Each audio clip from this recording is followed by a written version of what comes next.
Charles is having one of the worst nights of his life. After spending all day looking for work, he spent 2 hours waiting in line to get into an emergency shelter. He was eventually assigned a bed and given a hot meal. But tomorrow morning at 7:30, when that shelter closes, he's going to be back out on the streets with nowhere to go. Charles is one of over 6,300 adults in this state who will spend the night sleeping in a shelter or in the streets. He's an example of the poorest people in our community who often face the biggest challenges when it comes to finding a job and stable housing. 3 years ago, I left a career in the private sector to help people like Charles. For 10 years, I had worked as a recruiter, building relationships with employers and placing people into jobs. And as a volunteer at a local shelter, I found that a lot of the people that I was serving dinner to had great potential, but desperately needed help finding work. Nowhere in our community were there resources available to help people with their kind of employment barriers. And in a job market like ours, they're constantly having doors closed on them without being given a fair chance.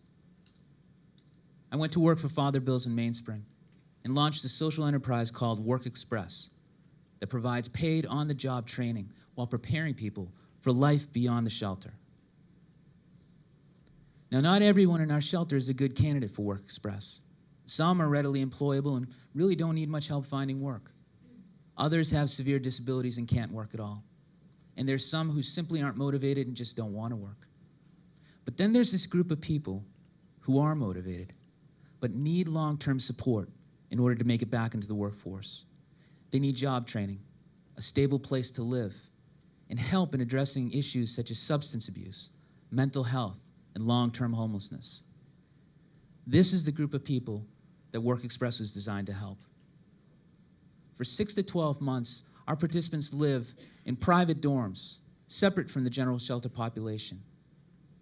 They're trained as landscapers and painters, cleaners, and apartment and rehab specialists. We pay them $8 an hour, and after training them, assign them to work on our customer sites on supervised projects.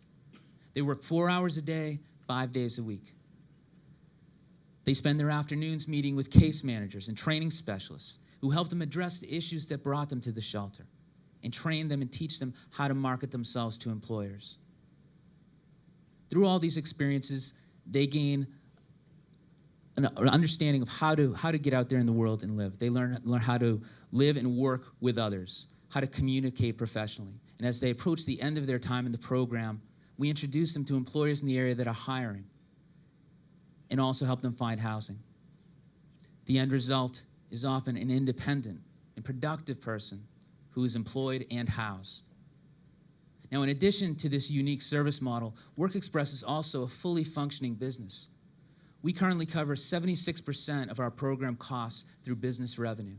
In fact, if this was a regular business, we would be turning a profit. But we provide our participants with housing, 3 meals a day, and those supportive services, which brings this to 76% earned income. We're aggressive about getting out on the road and selling our business services. And our customers are local companies and municipalities who hire us for short and long-term projects.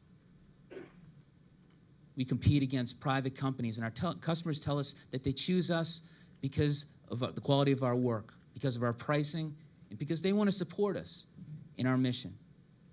In 2009, we generated $85,000 in revenue.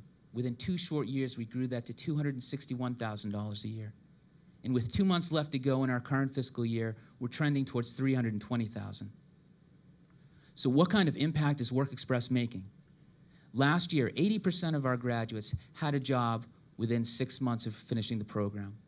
Only 3% of the general shelter guests were able to find work without our help. Last year, 100% of our grads had housing the day they graduated. Only 8% of the general shelter population were able to find housing on their own. We served 33 participants through WorkExpress last year.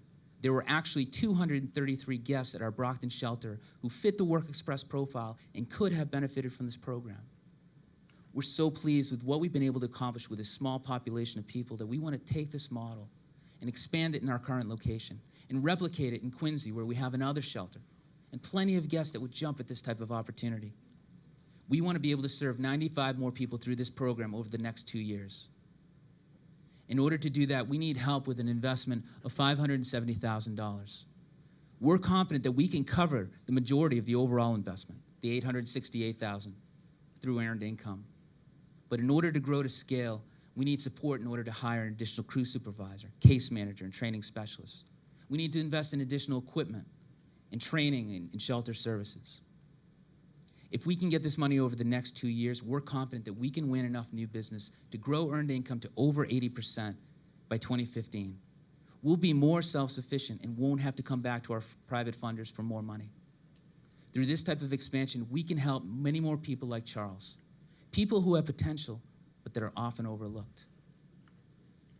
Together, we can help them achieve independence, and we can help open those doors that have been closed in them for so long. I look forward to speaking with you and answering any questions you may have about WorkExpress. Thank you.